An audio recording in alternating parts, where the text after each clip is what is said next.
Bonjour, dans cette vidéo, je vais vous expliquer comment utiliser VirtuoBlock Device sur un Xeon Phi avec un système hôte assez récent, c'est-à-dire à partir des noyaux 3.10, ce qui n'est quand même pas la pointe et le plus moderne que l'on puisse trouver. Donc là, je démarre mon serveur. Il est dans une pièce différente à cause du bruit.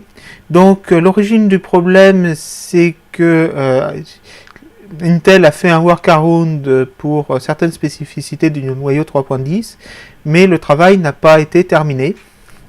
Ce qui est curieux de la part d'Intel, qui est quand même plutôt une entreprise sérieuse, mais ben voilà.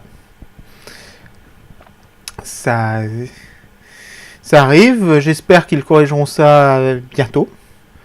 C'est étonnant que ça ait encore survécu aussi longtemps. Donc, normalement, ça devrait plus tarder à booter.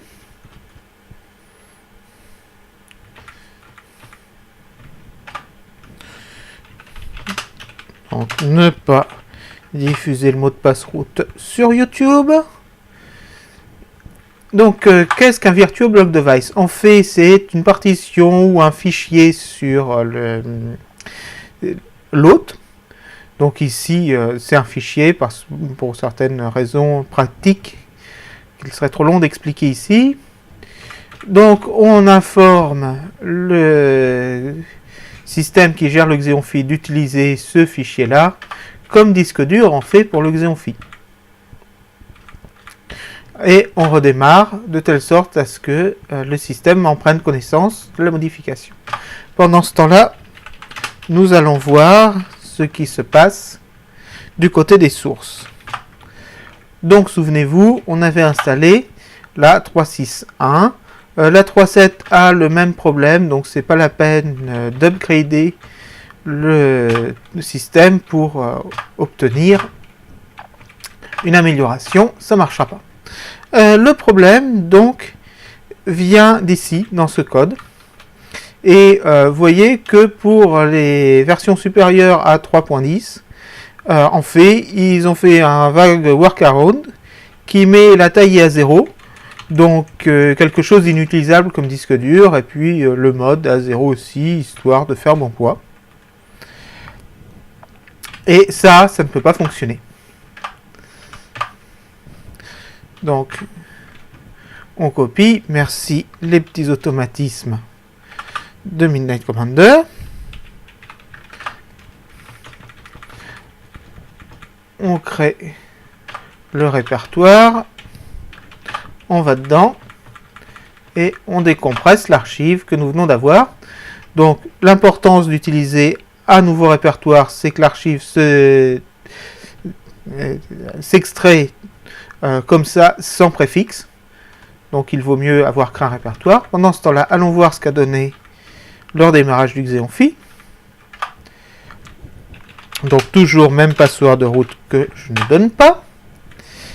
Et on lui demande de charger le module pour gérer le device virtuel. Et vous voyez nos switch device en adresse.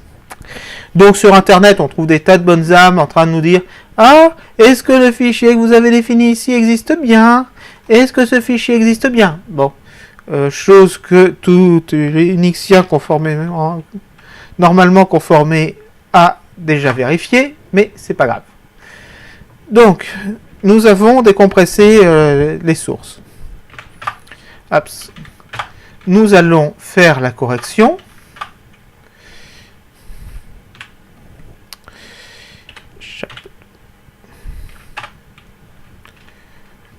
Voilà.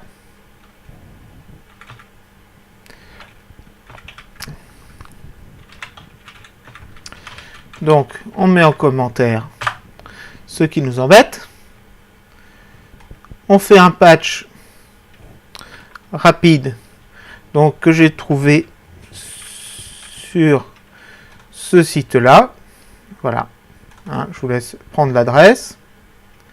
Ensuite, nous intéresserons à ce qui est dans les commentaires de ce site-là.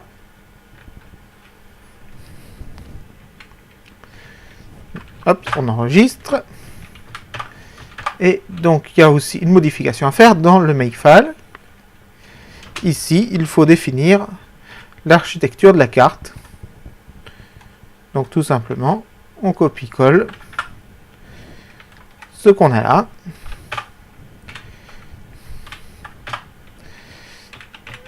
Et on installe, on compile le système. Donc, on voit qu'au moment de passer sur notre correction, il n'est pas très content parce que le code n'est pas orthodoxe. La définition de variables mélangée au code, il n'aime pas. Bon, c'est vrai, mais c'est pas très grave car c'est pas fait pour être diffusé à une large échelle. C'est juste un correctif, le temps qu'Intel fasse le travail proprement. Bien, notre module est compilé. Nous avons donc à sauvegarder le précédent. Et à copier à sa place le nouveau. Maintenant, il vaut mieux sortir ici, histoire d'être propre. On arrête le serveur. On le redémarre pour que les modifications soient bien prises en compte.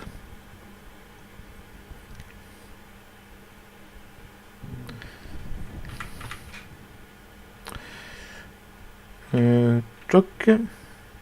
Il n'est peut-être pas fini de s'arrêter.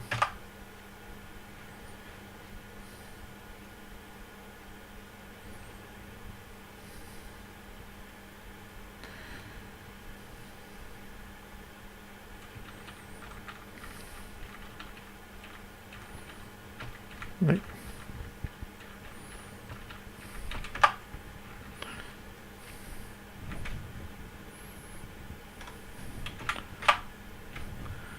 Donc il est bien inaccessible, il faut attendre qu'il ait fini de s'arrêter.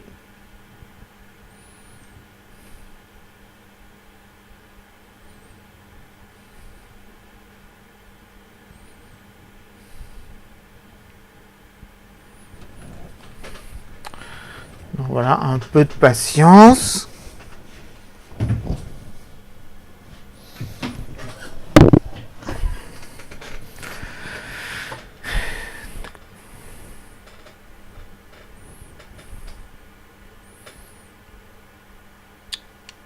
À un moment, il arrêtera de répondre au ping.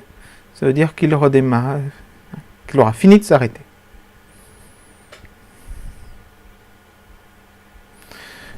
Voilà, il a fini de s'arrêter.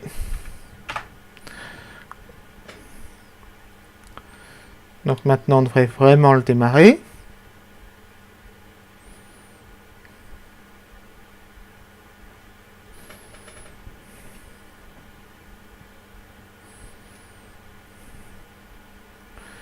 Patience, comme au début. Hein, on peut regarder.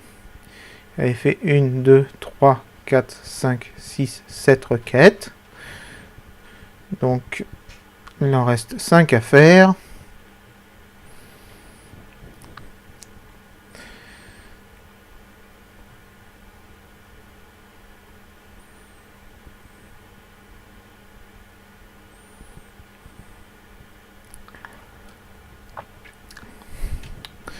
Donc, patience, patience.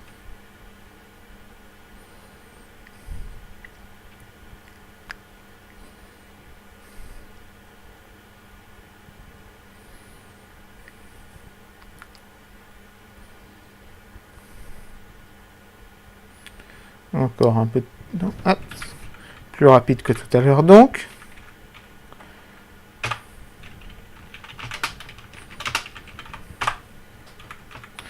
Donc, comme tout à l'heure, on signale le fichier à utiliser. On redémarre le Xeonphi.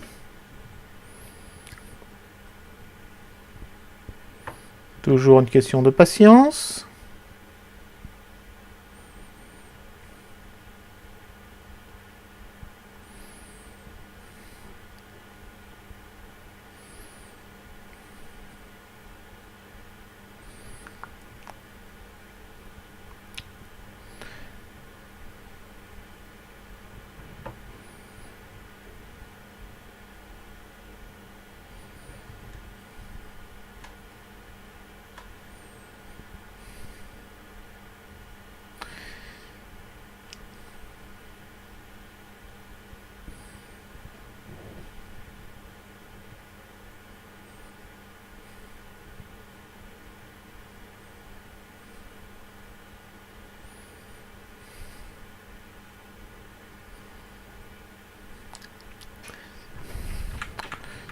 Donc, nous nous connectons dessus. Toujours ne pas lâcher le mot de passe sur YouTube. Et voilà. Et nous voyons ici notre nouveau device qui est le fichier que nous avons créé tout à l'heure. Bien, j'espère que cette vidéo vous a été utile ou vous sera utile et vous souhaite une bonne continuation. Au revoir.